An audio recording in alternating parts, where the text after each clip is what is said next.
Troy made a table that shows us how many days it took Tesla to produce 1,000 units of a vehicle after it was unveiled. He just added robotaxi here. You can see that with the models that really mattered, Tesla got it done within roughly 1 to 1.5 years for the Model S, Model 3, the Model Y. And I think it would be fair to say that it's not going to be just robotaxi. Now, the unveiling may not be of both vehicles, but I would say robotaxi / next generation vehicle that will cost about $25,000. Now, I've seen a lot of people say that the only reason why Elon Musk made that announcement yesterday is because of the Reuters article.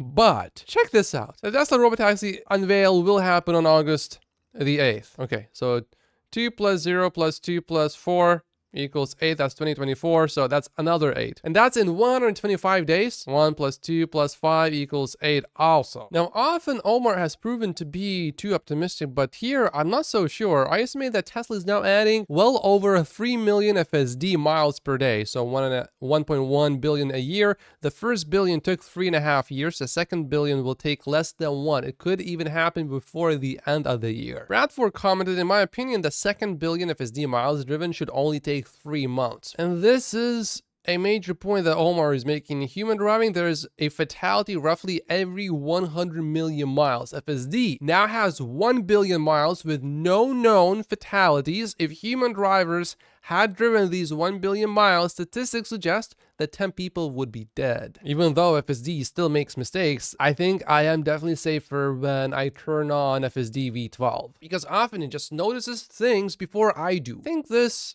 largely makes sense. I extended the last inflection point from Tesla's FSD miles driven chart. I was actually slightly conservative with the line angle, so if it continues at this rate, then miles driven will hit 2 billion by September, if not sooner. However, we do also need to think about FSD free trials. Right now, we have more people driving on FSD because of these free trials, and I certainly do not expect every single person to continue with an actual subscription. So the data collection might actually slow down here a little bit, and there could be less people driving on FSD after that 30-day trial period, unless Tesla somehow just decides, okay, let's give everyone a much longer FSD free trial because we want to have more data and more FSD miles driven sooner. But then there's one more important thing to consider. On V11, I did use it, but definitely not every single time, and when I would be in a rush, which is often, almost every single time, I would not use it when I was in a rush because I can just drive faster myself than I was able to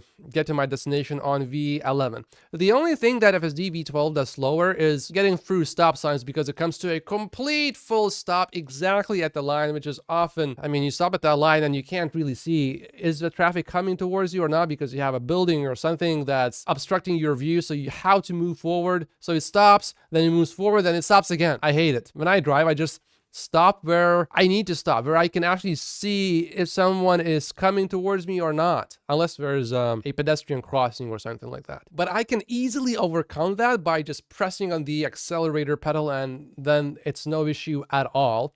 So keeping in mind that existing FSD owners are going to drive a lot more going forward, I think there is a reasonable case to be made that this exponential is going to continue. Now, my personal prediction is that we are going to reach 2 billion FSD miles sometime this year. The bull case would be within 3 months, and the bear case would be 1 year. Also, do you remember when Elon Musk said recently FSD should be really shining bright by late April or May, because there are a few more important updates coming? And as new updates come, I think that will sort of force all existing FSD owners that up until that point have not been overly thrilled with FSD to give it another chance, which will again increase the number of miles driven on FSD. For context, by the way, Waymo and Cruise are at less than 50 million cumulative miles combined across a fleet of less than 1,000 vehicles. Shout out goes to Bradford for predicting that a lot more people will be driving on V12 and that